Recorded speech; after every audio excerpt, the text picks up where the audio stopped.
Hello అండి, good afternoon. భోజనాలు అయిపోయినాయా? ఇదిగోండి, నేనైతే చెప్పాను కదా పొద్దున సొరకాయ పప్పు.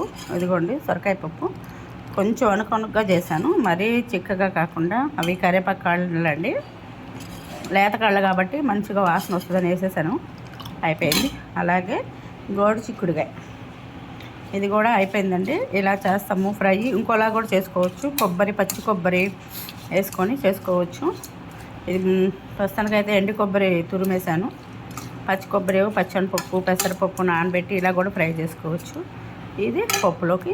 అలాగే కొంచెం చల్లగా ఉంది కాబట్టి కొంచెం ఘాటుగా పచ్చడి, టమాటా పచ్చడి. ఇది కొంచెం అన్నంలో వేసుకొని మనం,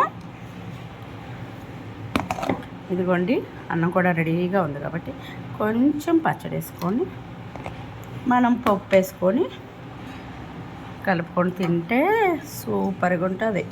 ఓకేనా? సొరకాయ పప్పు, టమాటా పచ్చడి, కొంచెం నెయ్యి లేకపోతే కొంచెం నూనె చుక్క వేసుకొని తినండి, సూపర్గా ఉంటుంది. అందులోకి నంచుకోవడానికి గోడు చిక్కుడుగాయ. ఓకేనా? మీకు నచ్చినాయా? అయితే ఒక లైక్ చేయండి, షేర్ చేయండి, సబ్స్క్రైబ్ చేసుకోండి, ప్లీజ్ సపోర్ట్ చేయండి. ఓకేనా? మన ఇంటి వంట ఈ శిరీష అని వస్తుంది. ఓకేనా? బాయ్.